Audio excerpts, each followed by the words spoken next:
If you've ever felt that undeniable pull, maybe even a terrifying one, towards a destiny that just keeps you up at night, then you already get the core of Paulo Coelho's The Alchemist. Mm. Today we're doing a deep dive into this global phenomenon. We want to pull out not just the story, but the universal roadmap for success hidden inside the journey of Santiago, the shepherd boy. And that's what makes it so remarkable. It takes this really abstract idea of purpose and makes it actionable. It grounds destiny, or what he calls the personal legend, in a way that feels, well, it feels relevant to anyone thinking about making a big change in their life. So let's set the stage. We meet Santiago, a young guy in Andalusia. He chooses to be a shepherd instead of a priest, which, his father wasn't too happy about. He loves the freedom, the travel, but his comfortable life gets completely turned upside down by a dream. A recurring dream. Right. Over and over, a child shows him this hidden treasure buried near the Egyptian pyramids. And that's the spark. That's the catalyst. He goes to a gypsy woman first, but then he meets this old man who seems to appear out of nowhere.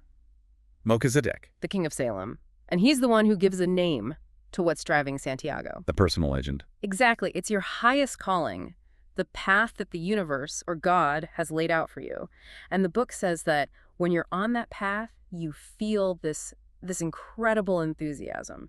But it's not that simple, is it? It's not just about finding the legend. No, the real problem is confronting the 4 big obstacles that stop us from actually going after it. Before we get to the obstacles, let's talk about those first 2 guides. The gypsy confirms the dream, but she wants 10% of a treasure that doesn't even exist yet. A payment based on hope. Right. But Melchizedek, the king, he asks for 6 of his sheep. Yeah. Real living sheep. Why is his request treated as the more profound one? I mean, the gypsies is the better deal, isn't it? It costs nothing up front. That's a great question, and it really cuts right to the book's philosophy on commitment. The gypsy asks for a promise. It's easy. It requires no immediate sacrifice. But Melchizedek, he demands something tangible, a part of Santiago's current life. So the message is? The message is that pursuing your personal legend demands a real, immediate sacrifice. You have to sever ties with your comfortable reality. You have to pay the price of admission right now. You have to burn the boats. Yeah. And Melchizedek, he gives something back. He reveals what he calls the world's greatest lie. And that lie is the belief that at a certain point, you just lose control. That your life is controlled by fate. Exactly. It's total resignation. If you believe that, you have the perfect excuse to stop trying because, hey, it's out of your hands. That's a huge mental block to overcome before you even start. It is. But he also gives Santiago the ultimate piece of encouragement. When you want something, all the universe conspires in helping you to achieve it. And he gives him a physical tool, too. The stones, Urim and Thummim. Right. Black for yes, white for no. A kind of magical decision maker. But then he immediately tells him to try not to use them. What's that about? It's a lesson in self-reliance. The stones are a fallback, a comfort. But the real goal is for Santiago to learn to read the omens himself, to trust his intuition, to learn the language without words. So the stones are just a reminder that he's the one in charge of the decisions. He is. It's his journey. Okay, let's get to those internal roadblocks. Yeah. You said Coelho names 4 major obstacles. These seem critical for anyone listening. They're the silent killers of a dream. The first one is maybe the most powerful. Being told from childhood that it's impossible. Oh, yeah. All those layers of prejudice and fear and guilt, they build up until you're convinced your dream is just irrational. You just internalize all that cynicism. And the second obstacle? Love. Love. How is love an obstacle? It's the fear of hurting the people you love by leaving. Yeah. Abandoning everything stable to chase a dream can feel selfish, so people stop.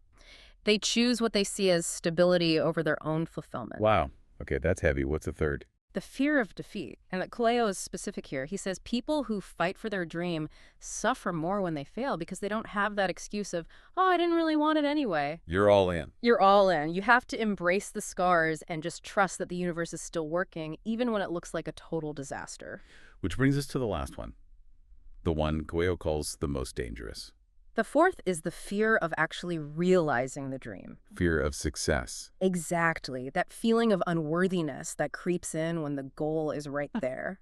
People self-sabotage. They make a stupid mistake right at the finish line because deep down, they don't feel they deserve it. And Santiago faces a huge test of this almost immediately. He sells his sheep, he gets to Tangier in Africa, and then what happens? He's robbed. Instantly. Every last penny. So wait, if the universe conspires in your favor, Why does the very first step end in complete disaster? That's the key question, isn't it? The book calls it the principle of favorability or beginner's luck. The universe gives you a little win at the start, selling the sheep, getting across the strait, just to whet your appetite. But that's just the bait, the defeat that follows. That's the real test. Will you quit when the magic wears off? Precisely. So, broke and desperate, he starts working for a crystal merchant.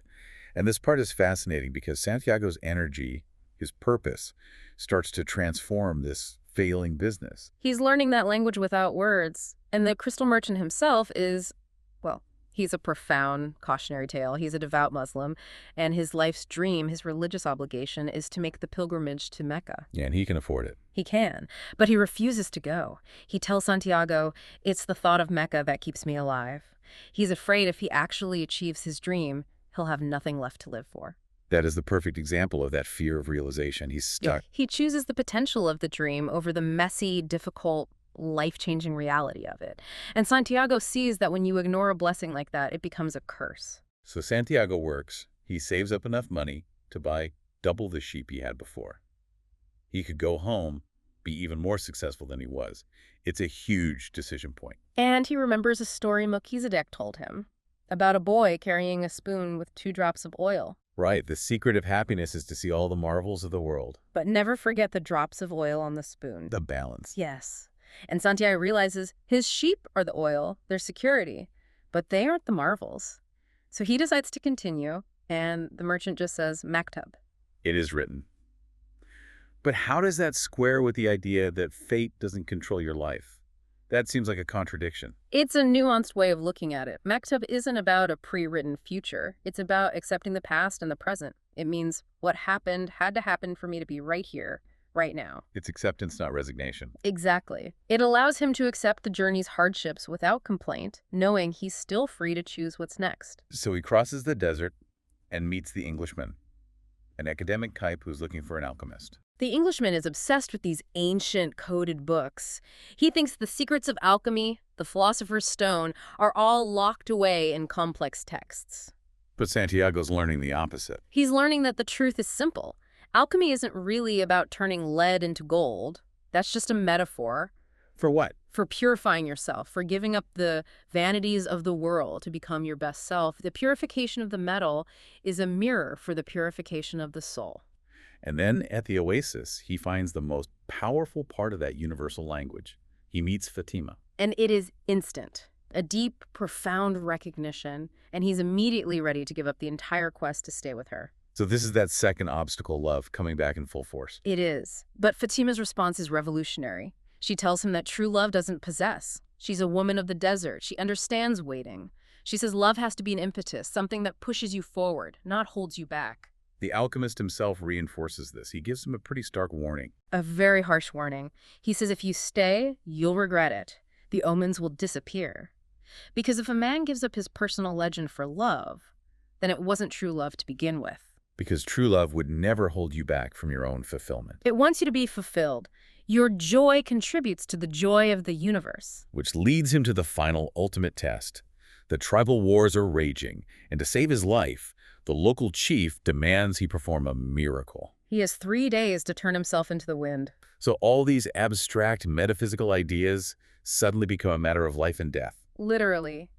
He has to speak to the desert, the wind, the sun, and finally, to the hand that wrote all, the soul of the world. He has to realize his own soul is just a part of that greater soul. And just before this test, the alchemist gives him maybe the most important lesson on fear. The fear of suffering is worse than the suffering itself. And no heart has ever suffered when it goes in search of its dreams. The anticipation is the worst part. Always. And he does it. He becomes the wind, terrifies the tribesmen, and proves he's learned the lessons. So the alchemist takes him almost to the pyramids. They stop at a monastery, and he actually turns lead into gold. He does. And as he divides the gold, he quotes this old proverb. Everything that happens once can never happen again. But everything that happens twice will surely happen a third time. He's warning him. Santiago's been robbed twice. And a third time is coming, which of course is exactly what happens. He finally gets to the pyramids, he starts digging where he feels the treasure is, and he finds nothing. And then he's attacked. Attacked, beaten, robbed by refugees. It is the absolute lowest point of the entire journey. But inside that brutal defeat is the whole point of the story.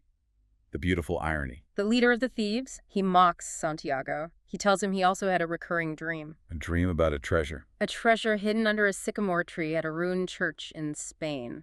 A place where shepherds and their sheep often slept. The exact place where Santiago's journey began. And Santiago just bursts out laughing. He's full of joy. The treasure was never in Egypt. It was at home all along. The entire journey, all the pain and suffering, was just to learn where to look. He had to go all that way to understand the clue that was right in front of him from the start. The journey was the tool he needed to see it. So he goes all the way back to Andalusia, finds the church, digs the roots of the sycamore, And finds a chest overflowing with Spanish gold and jewels. He got the treasure, but he also gained everything else, the connection to the soul of the world. and he remembers his promise to the gypsy. He has to go pay her the 10%. Which means the journey isn't even over. But the point is, what did he really find? It wasn't just the gold. He learned the language of the world. He conquered fear. He found a love that liberates, not possesses. The knowledge was the real treasure. The purpose of the goal was to drive the change inside of them. Absolutely.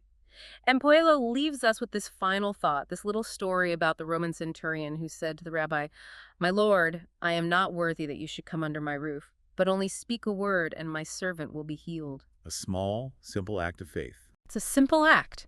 And it reminds you that these huge, miraculous transformations, like becoming the wind or realizing the treasure was always at home, they all hinge on that one simple, non-rational leap of faith. So after all that, the question for you to think about is this. What small, seemingly insignificant action are you putting off today? That simple word of faith, or that choice to take just the first step, could that be the real catalyst for the miracle you've been waiting for? Don't let the fear of what you might lose keep you from the marvelous journey that's already waiting.